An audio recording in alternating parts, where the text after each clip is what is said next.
Hi welcome to అర్నాస్ with kitchen. చాలా మంది నోటి దుర్వాసన వల్ల ఇతరులతో మాట్లాడడానికి ఇబ్బంది పడుతుంటారు. వాళ్ళ కోసమే ఈ మౌత్ ఫ్రెషనర్ ని చూపిస్తున్నాను. ఈ ఫ్రెషనర్ ను కాస్త నోట్లో వేసుకున్నామంటే దుర్వాసన అనేది దూరం అవుతుంది. పార్టీలలో ఫంక్షన్లలో హెవీగా ఫుడ్ తీసుకున్నప్పుడు కానీ ఇండైజెషన్ ఉన్నప్పుడు కానీ రోజుకు 2 నుంచి 3 సార్లు కొద్దిగా దీన్ని నోట్లో వేసుకున్నామంటే బాగా డైజెస్ట్ అవుతుంది. ఒకసారి చేసుకొని 6 మంత్స్ వరకు స్టోర్ చేసుకొని యూస్ చేయవచ్చు. దీనిని ప్రిపేర్ చేయడానికి ఏ కప్పునైతే యూస్ చేస్తున్నామో మిగిలిన అన్ని ఇంగ్రీడియంట్స్ కూడా అదే కప్పుతోనే మెజర్ చేసుకోవాలి.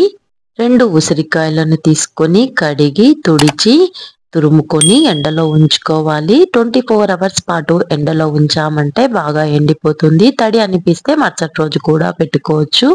నాకైతే 1 డేకే బాగా ఎండిపోయింది. ఎండిన ఈ తురుమును పక్కనుంచుకోవాలి. ఒక బౌల్ తీసుకొని అందులోనికి 1 కప్పు వాము, 1 కప్పు సోంపు, 1 కప్పు ధనియాలు వేసుకోవాలి, 1 కప్పు అవిసె గింజలు, అరకప్పు వాటర్ మెలాన్ సీడ్స్ ను యాడ్ చేసుకోవాలి. 1 స్పూన్ ఉప్పు, అర స్పూను పసుపును వేసి అన్నింటికి పట్టే విధంగా బాగా కలుపుకోవాలి. కలుపుకున్న తర్వాత ఒక పెద్ద సైజు నిమ్మకాయను తీసుకొని కట్ చేసి జ్యూస్ ను పిండుకొని ఆ జ్యూస్ ను వేసి కలుపుకోవాలి. కలిపిన తర్వాత మూత నుంచి 2 గంటల పాటు పక్కన పెట్టాలి. ఇలా పెట్టడం వల్ల ఉప్పు నిమ్మకాయ రసం అనేది దినుసులన్నింటికి బాగా పట్టుకుంటుంది. 2 గంటల తర్వాత ఈ దినుసులన్నింటినీ పాన్ లోనికి వేసి లో ఫ్లేమ్ మీద వేపుకోవాలి. ఆపకుండా కలుపుతూనే ఉండాలి. ఫ్లేమ్ మాత్రం లోనే ఉండాలి, గుర్తుపెట్టుకోండి. ఈ రెసిపీ మీకు నచ్చినట్లయితే లైక్ చేసి మీ ఫ్రెండ్స్ కు రిలేటివ్స్ కి షేర్ చేయడం మర్చిపోవద్దు. ఇవి వేగడానికి నాకైతే 15 నిమిషాల టైం తీసుకుంది. వేగిందో లేదో తెలుసుకోవటానికి కొద్దిగా పప్పును నోట్లో వేసుకుంటే కరకరలాడుతూ ఉంటుంది. స్టవ్ మీద నుంచి దించేసుకున్న తర్వాత తురిమి ఎండపెట్టుకున్న ఉసిరికాయ తురుమును వేసి బాగా కలుపుకోవాలి.